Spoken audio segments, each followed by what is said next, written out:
Hey everybody, how's it going? It's Andy, aka producer, by the way, or producer BTW on Twitter.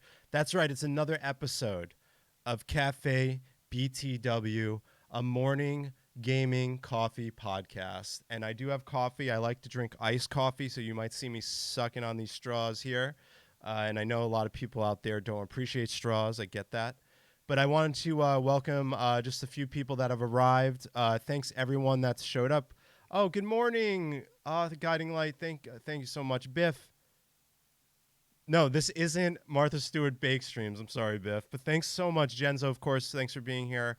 Thanks so much for the few people that are starting to crawl in. Really great to have you all. Today's going to be a really cool episode because we're going to dig into something, and I'm going to shout out my buddy Fred Stoverink, who, by the way, is doing some really cool woodworking streams. Fred, when are you doing those? Please put them in the chat. But he is a woodworker, and he's starting to do live streams. I'm really proud of him. But he recommended, I did a tweet a couple of weeks ago about maps in video games, and I was like, oh, that's a good idea for an episode, and he recommended to do it. And then I put up a vote, believe it or not. And then after I put up the vote, people picked video game maps. So we will be digging into video game maps, and it's very broad. We're going to talk maybe about what it meant to us, having video game maps, what do they mean, the level design. So we'll dig into that. But in the top of the morning, I did want to talk about a couple of things. And the first thing is about being a new streamer. Like myself, I'm a new streamer, right? I work with streamers because in my job, I'm an influencers and community director. So I work with a lot of streamers. I have a great insight when it comes to, working with them. How do you talk to streamers? How do you work with streamers? How do you do charity streams with streamers? Because that's what I do mostly. And I just want people to realize that when you're starting out, the one thing you should never worry about is how many people are watching you, how many people are live, because that kind of anxiety will never get you far. All you got to do, and I will attribute Gary Vaynerchuk, who's a famous social media guy, with this, is that just don't pay attention to it. Make your content, produce your content, and just keep on grinding. Especially when you're a streamer on Twitch, Mixer, even YouTube Live and Facebook Live. It's the same thing across the board. And I thought I'd give a little bit of advice on that because, before I get into my main topics, I do like to talk about a few things. So I did want to just say that when you're venturing into the world of streaming, there are a million tools, a million videos to help you get started. And that goes for intro videos on YouTube to reaching out to streamers on Discord. It's really about you. Make your content that you love to make, and eventually people are going to follow, people are going to love it, because the only thing that you have to do really is be consistent. I can't stream every day. I can't stream. Thanks, Geek, for the host. Awesome. Thank you, sir. I can't stream every day, right? But what can I do? I can podcast every Saturday and be consistent. And you all have seen that. I'm here every Saturday for you all. It's not just me. I'm doing this for you guys because, first of all, I love podcasting. I love being kind of like a video game journalist. And I love you guys coming in every Saturday. I know it's early. I get it. But I just wanted at the top, if you're new, have fun with your first go in streaming, because I'm having a blast. And good morning, Fred. Thanks for coming as well, my friend. I'm having a blast. Now, before we get into maps, I do have one more thing to talk about, and something I'm very excited about, is that I finally repurchased Sega Genesis, the old 16-bit version. This is the release version because you see the not for resale version of Sonic in the America. They decided to put Sonic with the release of the Genesis. That didn't happen in Japan. So originally in America, they released Sonic with the first launch of the Genesis. And I wanted to note that I have ordered this baby. This baby is coming my way. I am super, super, super stoked to get back into, first of all, rebuilding my childhood, which I've been doing.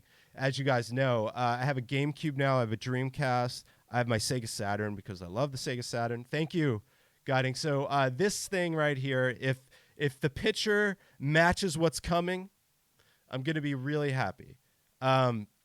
Echo the dolphin in the house. Yeah. And I did want to just have a little fun with nostalgia because you guys know that I love nostalgic things. So we're going to watch the first or one of the first commercials that were launched in America for the release of the Genesis. As the video game industry hit the market. Oh, wait, that's not it. Sorry, the Japanese version is right here. Where is it? Here it is. So this is the Japanese release of the Mega Drive, or AKA Genesis. Thought this was a funny commercial, too. He's floating in the air. 最近ゲームがつまらない、はまらない、そんな噂が飛び交ってるけど、それはソフトのせいじゃない。ハードに限界があったからだ。セガメガドライブ16ビット CPU 搭載。Why is he floating? 限界のバリアをぶち破って見せる迫るうなる。ビジュアルショック、スピードショック、サウンドショック。時代が求めた16ビットセガメガドライブ。Sega Mega Drive. Okay, now for comparison purposes, I do want to show you guys the US Genesis launch commercial. So I meant to have that pulled up, so let me get to that one here. Here we go. Now we'll compare. And so it was, late in the 20th century, that a pox fell upon the land, a plague of home videos that were limited in intelligence. There was brain drain, and terminal boredom swept the countryside. The maker looked down and was not pleased by what he saw, and said, "This is not good." Wait for it. And so it was. He brought forth Genesis, a system with twice the power, twice the intelligence, twice the challenge, twice the fun. Only a chosen few were called forth to experience this new dimension of high-definition graphics and stereo sound. These poor kids look like they're like locked in some warehouse or something. And I said, don't know. "Now that's not bad. Discover Genesis, and your world will never be the same." And you know what? That's true. My world was never the same because I was in the Genesis Sega camp while my brother was still in the NES camp. And my brother and I had a room across from each other, and I had the Genesis, he had the Super NES. There were things I did like to play in the NES, but at the time, I was definitely just loving the Genesis. So I'm really, really stoked to kind of bring this back into my life. I do have a bunch of Genesis games, including all the original Genesis Mortal Kombats and Street Fighters. I have a lot of fighting games from Genesis. I have just a ton of games that are waiting to be put into the original. And, people always come to me and say, "Andy, why are you buying all these retro systems? Why don't you just play emulators?" And I'm like, I just can't do it. I know that there's tons of amazing emulators out there, but there's nothing more original and nostalgic about putting that game into the original system and reliving the experience you really have with video games. And we've gone into that, and we've dug into that really deep. But I don't know. Let's get out of this. I wanted to give a little advice on streaming, and I wanted to talk about my new Genesis coming. But I think what we all are curious about is video game maps, right? And I want to tell you guys a really interesting story. So after I had spoken to my buddy Fred, who's here, and he was thinking like that would be a good topic, and then I did the poll, everyone seemed really into the idea of digging into video game maps, right? And when I talk about video game maps, there's a wide spectrum of things. It could be the general layout of a game, but that's more like level design. But in this case, we're kind of more in the camp of, when you pull up your start screen or your select screen, what do you see, Thanks, Retro. Good to see you, man. Thanks for the host. I don't think people realize that people don't really touch on this topic that much. You know us. We have the internet right now. We have YouTube. We have all these things, and you Google something, and you usually find a bunch of stuff. But believe it or not, I didn't find any kind of like docu stuff on YouTube about like the greatest maps, the evolution of maps, and the history of maps on YouTube. Where when you Google maybe like Super Mario Bros. 3, you turn on YouTube and there's the Game Historian's Super Mario Bros. 3, look back, retrospect. And there's usually, on the gaming centric side of things, there's usually a bunch of like awesome, insightful videos that kind of relate back to what I want to talk about. But when I was searching on YouTube, there wasn't much more than like the biggest maps of all time, how big these maps. And I wanted to show you a video that I thought was interesting. Now it's in pretty much kilometers, but I'm going to shout out Metal Ball Studios that I found on YouTube. Cartography, I mean, yeah, I mean, you can, but I'm talking about, no one says that, though. I mean, when you're in the video game, you don't say that. You say the map. So we're gonna focus on that, but I did want to show you this weird video. This is the kind of stuff I found on YouTube, which was interesting. So let's check it out.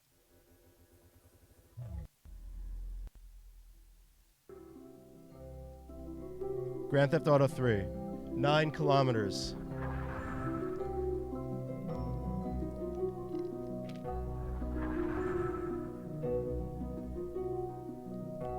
Mafia.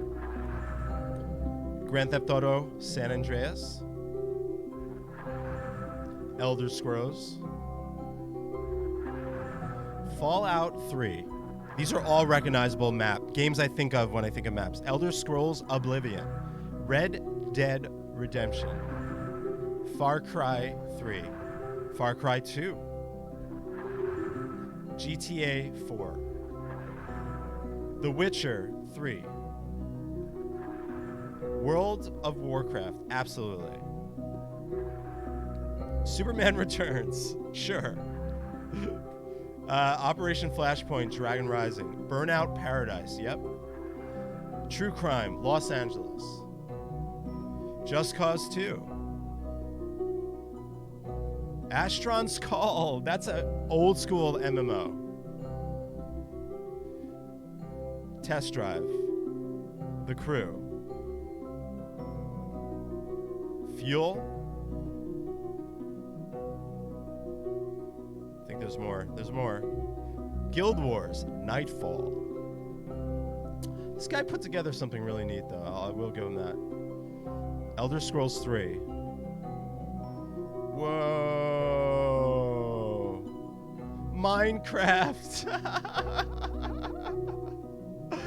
This is amazing. Wow. Did you guys see the Minecraft? Look at that. Look how... Oh, that is so clever. That is the perfect way to compare... Look at that. Look at that. Amazing that he gave you that perspective. Look at that. Minecraft's map size blows everyone beyond belief. Hey, guys, what's up? Hey, King, thanks for coming. Appreciate it. What's up? How are you? How you doing? This is amazing. And this is probably the only thing I found on... like the internet and YouTube that seemed really interesting. You know, you see those Watch Mojos where they're like, the 10 top this. And I'm like, I'm not sure it's really generic music, but at the Kerbal Space Station Program music, it could be that music. That music's really, really good, right? I really like that music.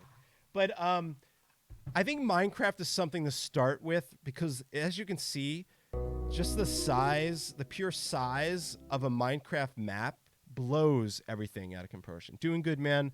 I've had to rewatch the beginning of the VOD if I missed the cast. Ah, dude, thank you. Well, that's what VODs are for. So that's kind of like a perspective of like, I wanted to do my research like I always do for podcasts, but believe it or not, there's not a lot of people. There's tons of photos.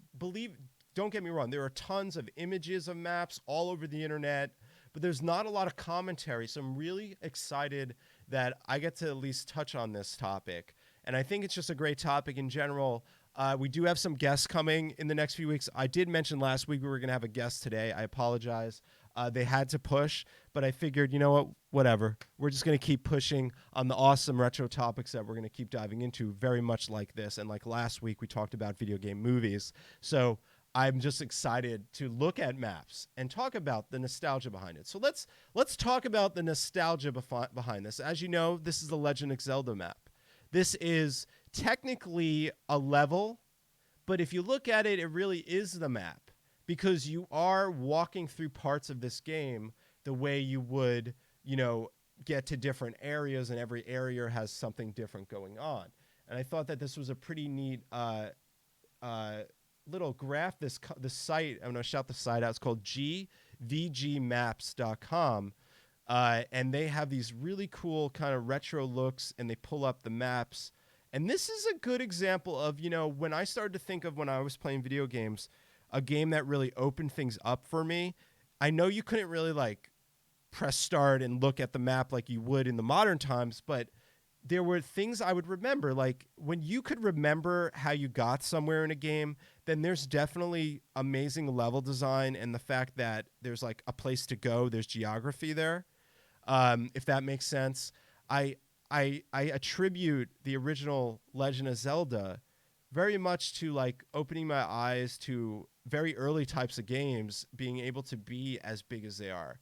And we all love this game. And I know that a lot of you probably have fond memories of watching this or playing this and remembering how to get places, because that's what maps are for. I mean, we use them in real life. I mean, we used to use Thomas guides and regular maps before our GPSs and our phones did everything. But maps are so important in video games. And I think the nostalgic part of that is really looking back and thinking about why are they so nostalgic to us? Like, and why aren't they looked at more? Like the fact that I did all my research to find that there wasn't a lot of people really diving into this. Like I would watch a full documentary about the deep dive of how maps are made and designed in video games, because that is one of the longest in human history things that existed were maps. So they existed in video games very early as well. I love the fog of war reveals on maps when you hit a new zone. Hey, that's a great point. That's a good one. So we're going to move along and look some other maps. We're going to do some look-ins of maps. Now, here's Castlevania. Is this a map? I wouldn't say it's a map. This is what you call level design. This is a side-scroller, and a lot of side-scrollers I don't think necessarily are successful mapping games, right? But I think it's really cool for everyone to see that there is a sort of mapping for the level designer of how they map out the game. Retro Game Reviews, and when they didn't, I drew my own maps. There you go. That's very true. Very good point. Because you would have to, you know, there were some games that didn't offer that, so you would have to actually design your own maps. That's a great point, Retro. Thanks for that. Basically, though, I just wanted to clarify that I probably won't be digging into level design, but I do have a surprise that we will have a guest in a few weeks that will be digging into level design, and he is a former Medal of Honor level designer. So I'm really excited to dig more into a serious episode on that. But here's Final Fantasy VI, I believe. You know, if I'm wrong, I'm sorry. And I think Final Fantasy, you know, we could all agree, is definitely a game that associates itself with mapping. Oh, man, I love coffee. I need coffee. I didn't sleep that well. I don't know. I'll call side-scrolling Metroid a map. Okay. No, fair enough. Fair enough. I mean, that it's not like I'm picking an argument for it. I'm just saying when I'm looking at Final Fantasy VI compared to, you know, here's Final Fantasy VI compared to, you know, Castlevania, it's a level map, but in this case, this is actually a map within the game itself, or it looks like a map. It dictates real life, right? It encompasses looking like something we would look at in real life. Here is DuckTales. Going back to what you said there, Genzo. Here's DuckTales, and I know everyone loved DuckTales. Has anyone seen Berserk Map? I don't think I've ever have. I could see if I could pull it up for you, Biff. But here is DuckTales, which we all love. Look, there's a launch pad right there. But yeah, this is a map. You know, this is a map. But I wouldn't consider it along the lines of how I look at what we're talking about today when it comes to video game maps. This is a video game map. This is a truly video game map. And this, people, is Grand Theft Auto 3, which we all were very, very, very, very fond of. And this to me is the beginning of like really how the future of general mapping in video games became, because Grand Theft Auto Rockstar kind of set the stage a lot for me, and we'll get into Bethesda. I'm not going to forget about them and what they did for mapping in video games as well. And also you can attribute like something like The Witcher as well. I would agree that side-scrolling Castlevania probably isn't a map as much as it is a level. Correct. But it's great to see it and say, but look at it. It looks like a map. But it's not like a Grand Theft Auto where right here we are in a map. And I miss this game. And a lot of this game was about, oh, I got to go here, put a point there. I got to go here and put a point there. And just to give you guys a quick look, does anyone know what map this is? Can anyone tell me what map this is? Does anyone know what map this is? We'll see.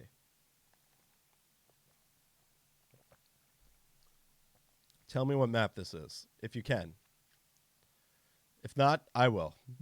It's Vice City, which I thought that Rockstar in the early days of mapping in video games, they really had it down pat, because they really, they didn't want you writing down locations like Retro Game Brews said. They wanted you like literally, it's Vice City. They want you to like focus on the map. They want you to pull it up. When a game wants you to pull the map up, I find that to be an awesome mechanic that is important. That is a mechanic that you want to have in a video game. You don't want to be running around anymore like a chicken without a head. You want to be given direction and places to go. Here's Red Dead Redemption 2. And this is what I like to call the illustrated map. And a good example of this is in Fallout. They have what's called the local map and the world map. And I like that because when you're in a building, you can local map it and you can see the map inside a building. And I think that one thing Bethesda does well is the way they create those types of different maps. We'll say like layered maps. But I will say this, I find Fallout maps so annoying. And why do I say that? Well, because I always find that you go in a building and you're trying to follow the pinpoint, but it just sends you in all these different directions and you keep getting lost, and it takes you like 30 minutes to find out where you're going in Fallout when you're stuck in some weird building where you have to beat all these zombies, for instance. It's happened in New Vegas too. We all love New Vegas, but it's still major mapping it. Oh, thanks, Kyle. Thanks for stopping by, man. Appreciate it. Appreciate it, man. I would recommend, if we're talking about a map game, we're talking about Fallout. Fallout to me represents mapping definitely in a major way, and let me see if I could pull up Fallout 3 map maybe.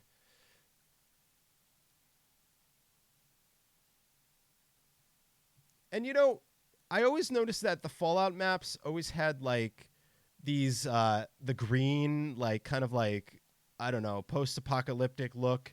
But I don't know. Let me see if I can find a better picture. This isn't good. Hold on a second, guys.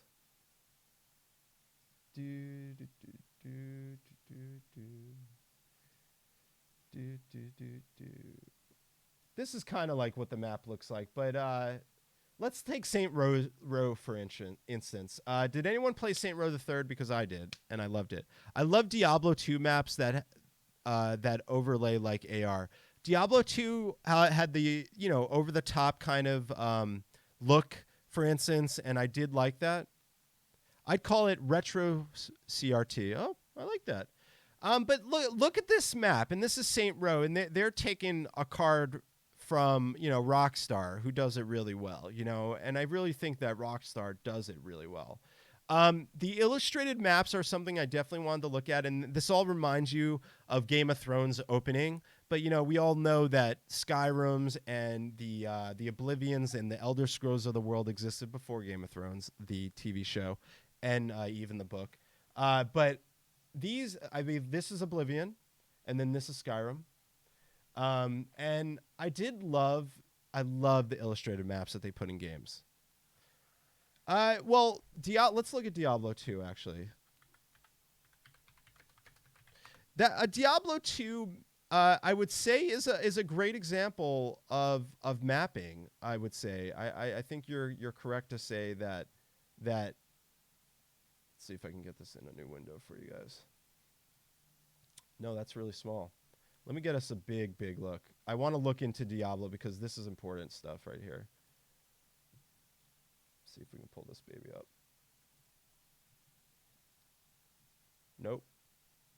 Nope. Well, you guys get the idea. I'm trying to pull up. This is the problem I'm having with finding like detailed information about maps. But yeah, if you could see here, Diablo had the over-the-top view, and you would unlock areas as you were walking around the Diablo dungeons. And I do absolutely agree that this is a great example of amazing mapping in video games. And we do have Diablo 4 coming out. Nostalgia is so hard, isn't it, King? But I think it was a great example. One that I, believe it or not, being my favorite game of all time, I didn't even think of for this. So thank you, Biff, for bringing it up. I think the Diablo-style mapping is very important. Very XCOM-y, you know? If you guys played XCOM or turn-based games also have very, very strong mapping or really, really detailed mapping and very intensive mapping. When you're doing dungeons as a sign, and you see how involved a game like Diablo is because you're just level, map. That's intense. That is intense. So I did want to look at a couple of things, and I have something exciting at the end. We're going to look at the 25 biggest open world video game maps ranked by Screen Rant. And you know that I like to pick on these lists and give them, you know, a piece of my mind and see if they're right. So at 25, Elder Scrolls says it's about 15 miles of mapping. That's a lot of miles in a game, and that's at number 25. Then we have Elder Scrolls Oblivion has 16 miles of mapping. Then we have 23, Players Unknown Battleground, 24.7 miles. And that's a good point. Battleground, you know, I didn't want to dive a lot into Fortnite and Battle Royales, but Battle Royales are also another great example of mapping in video games. Yeah, King, stay a while. Nostalgia is fun and hard. Assassin's Creed Rogue at 27.2 miles. Okay, fair enough. Then we have Legend of Zelda Breath of the Wild, which was absolutely a beautiful map, beautiful game. Procedural generated maps, I think, was revolutionary. Absolutely. We'll get to that. We're going to get to that in a second. And that attributes to things we see in Minecraft and stuff like that. At 20, Red Dead Redemption 2, 29 miles. Far Cry 2, 31 miles. Grand Theft Auto 4, 31 miles. Assassin's Creed Origins, 31.6 miles. Fallout 4, 43 miles. And we did all know that if you ever played Fallout 4, huge game, that feels big. Dragon Age, 45 miles. Sorry I missed last night's VGC and a buddy over last night. No problem, man. Thanks for making it to the podcast. Black Flag, which is probably the only Assassin's Creed I like, is at 55 miles. The Witcher 3, 84 miles. That is huge. And you know what? Great game. DayZ, which I used to play as a mod for Arma, is at 86.9 miles. Assassin's Creed Odyssey, which I haven't played, at 90.7 miles. Okay. Getting to the top 10 now. Operation Flashpoint Dragon Rising, which is a game I don't know much about. I don't know if anyone in the chat knows anything about this, but that's 135 miles. Big map. Xenoblade Chronicles, which I really, really love. I love this game. If anyone has never played this game, it is fantastic. 154 miles. Cyberpunk 2077 is supposed to be 3 times the size of Witcher, so 3 times 84 miles is a lot. That's going to be insane. And that's the thing. I mean, they're just going to get bigger and bigger for games that we can play. 170 miles for Ghost Recon Wildlands, which I did not play. Burnout Paradise, which is a really, really fun game, 200 miles. True Crime Streets of LA, 240 miles.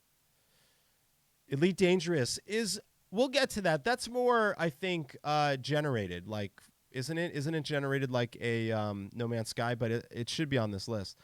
I'm letting my buddy essentially keep my Gears 4 Xbox One since I don't use it much anymore. He only has 500 gigabytes of hard drive. Okay, well, thanks for telling us. Just Cause 3 had 400 miles. Test Drive Unlimited 2 at 618 miles. Final Fantasy 15, which was honestly one I really enjoyed, had 700 miles. Pretty big. The Crew was 1,900 miles. And Fuel at number 1, which is a game I definitely did not play, at 5,506 miles. Now, a game like No Man's Sky is a game we have to mention, right? And why is that? Well, it's simple, because No Man's Sky is a game that automatically generates its world, its universe. It's built on a whole universe that is just generated, and planets and sprites and environments, everything. Everything in No Man's Sky is generated. Yeah, 1,900 miles is a lot. But I want to just give credit to these games that are breaking the ground in mapping, the games that are really pushing the envelope and doing things differently, like a Minecraft, like a No Man's Sky. And I think someone mentioned Elite Dangerous. Let's take a look at Elite Dangerous, which is a game that's like No Man's Sky, I believe, but just the learning curve is supposedly really, really crazy. But this game, I heard, is intense, it's deep, and I believe that it's auto-generated just like the wonderful No Man's Sky. Wouldn't Minecraft go in a bag of maps category since it's also generated? Yes, we did talk about Minecraft in the beginning, and we will talk more about Minecraft because that's pretty much going along the lines of what we're seeing in games like Elite Dangerous, games like No Man's Sky. Hey, Sonic.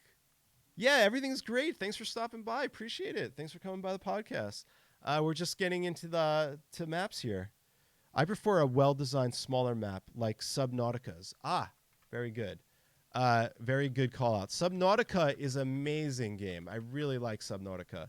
Let's take a look. So Subnautica is really, really, really a fun game. Really love it. Such a cool game. If anyone has a chance to play Subnautica, and thanks Waffle for shouting that out, that's a great example too. I have not played Subnautica yet. Going back for now, no spoil. Yeah, don't worry, I won't spoil anything. We're just kind of showing you the general map and just this amazing game. Of course, my man, happy to stop by. Appreciate you stopping by my streams. Want to return the support. Hey, that's what it's all about, right? We're just streamers supporting each other. So thanks so much, Sonic. Oh, Biff, yeah, spoiler, it's underwater. I hope that's okay with you. Please don't get angry at us for doing that.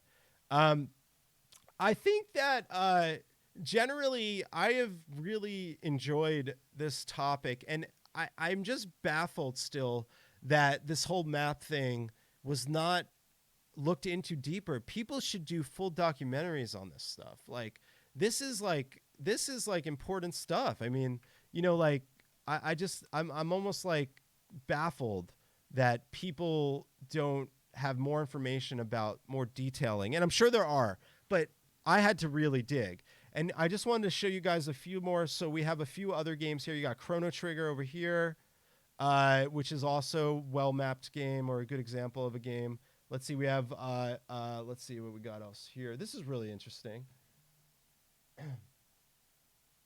Wizards. Dungeons and Dragon map. Look at that. And that's a good example too. People are using Dungeons and Dragons maps in virtual worlds to play their games as well. I guess I prefer be back in 3 minutes.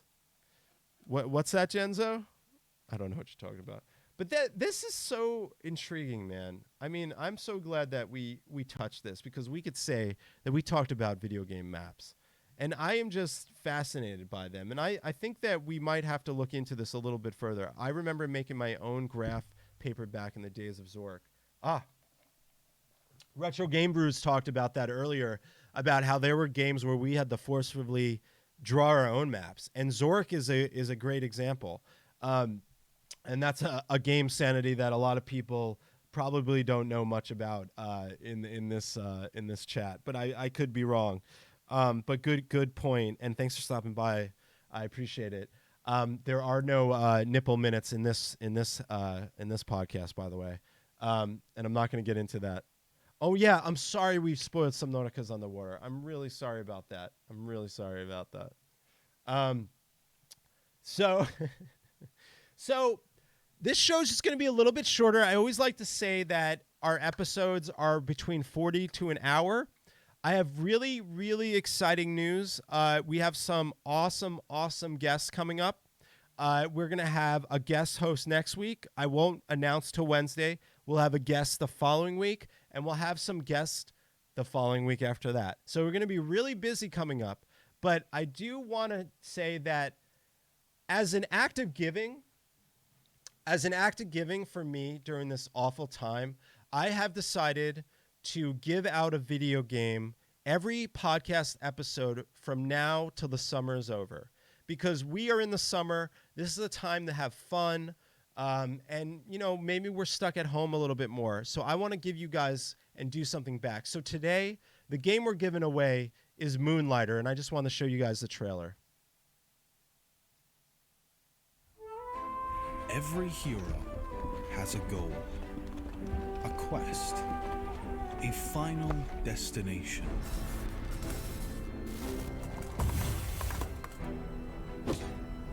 However, most of us are not just natural-born heroes. We start dreaming when we are kids. Well, you'll have a And chance to when we win grow it, up, Sanity. We tend to focus on making a living.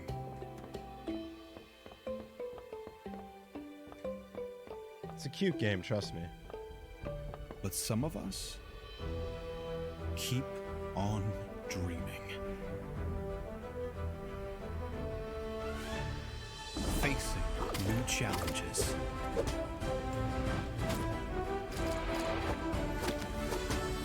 Working hard. It's very good. Very good. I didn't beat it, but I definitely played it. Making sacrifices. Doing everything I was. And now I'm giving it away. to finally achieve our dreams. Just Music's so, like, realize they are not dreams anymore. Moonlighter. Triumphant. I definitely take a look into Gears map design whenever you have some free time. They're intriguing. Well, no doubt. Gears of War is definitely a good one to mention. I know that you're a big Gears of War guy, so I would imagine that's why you mentioned it. Now, you're wondering, Andy, how are you giving this game away? Well, that's easy. You guys can join in. I'm going to try something different, so just give me 1 second, everybody, while I try to figure something out, and we're going to play a game called Stream Racer. And once I get it up, you should be able to just type !racer in chat, or race, sorry, !race, and the winner of this RNG race, which is a completely generated race, will win Moonlighter. I'm so pumped, but I hope it works. And if it doesn't work, we'll figure something else out. But give me 1 second. I'll be right back.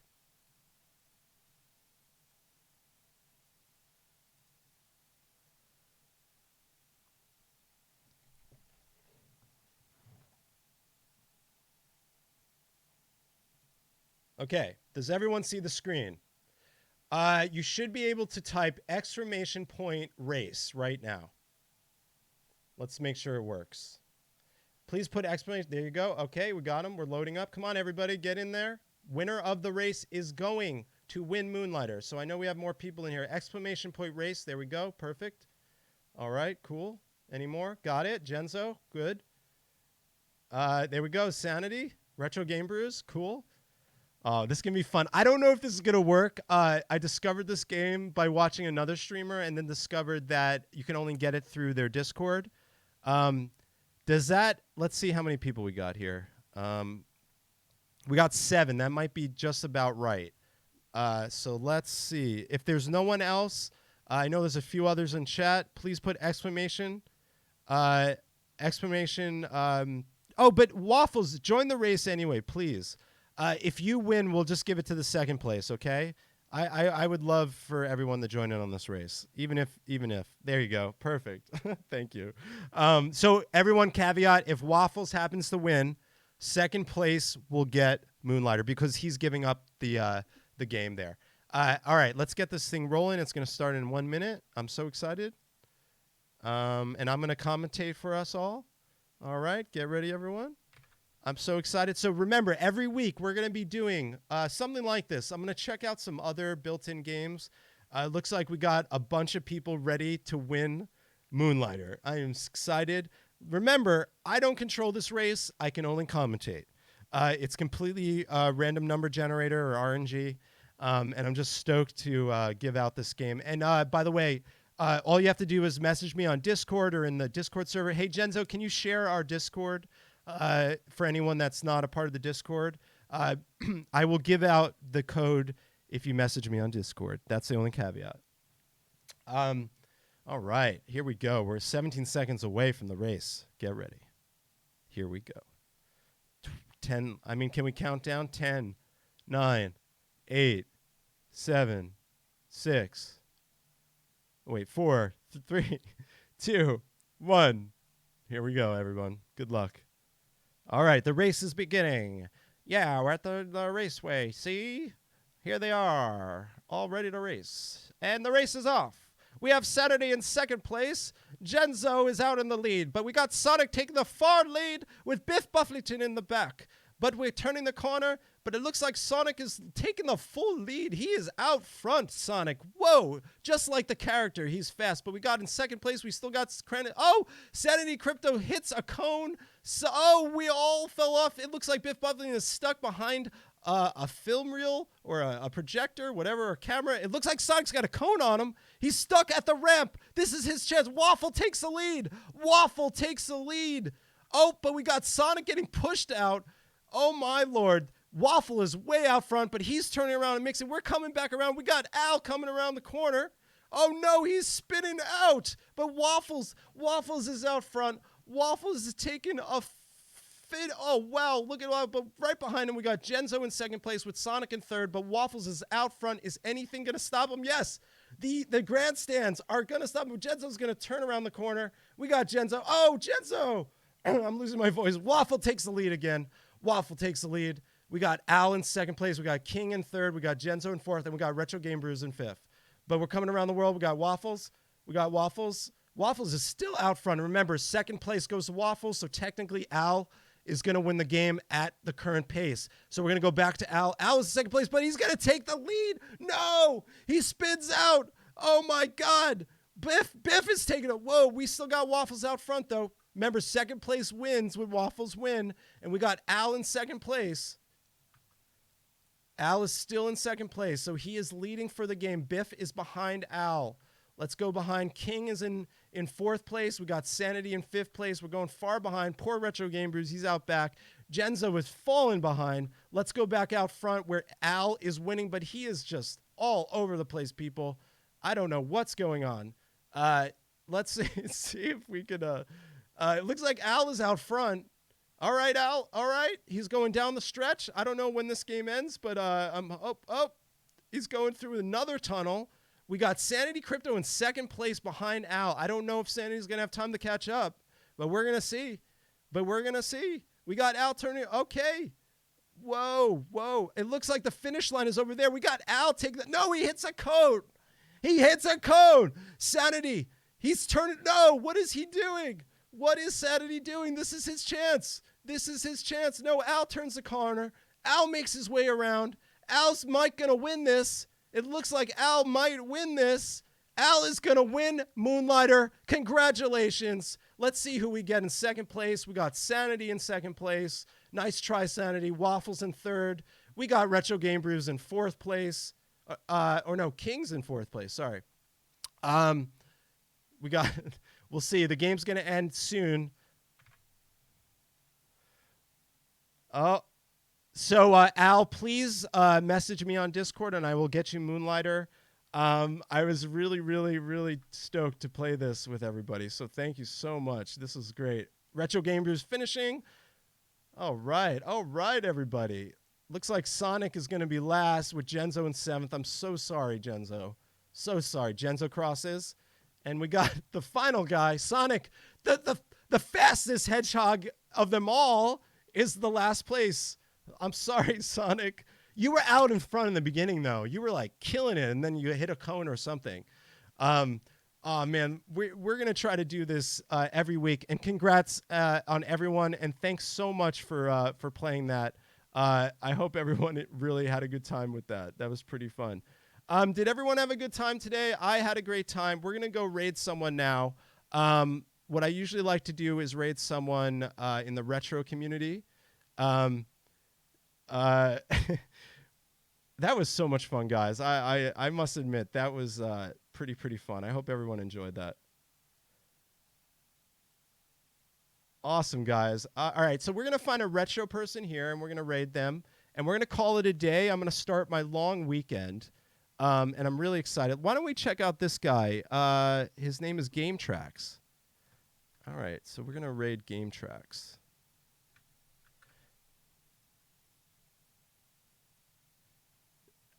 Great times. Thanks, everyone, for showing up. Oh, yeah, let me just give a call out to everyone here.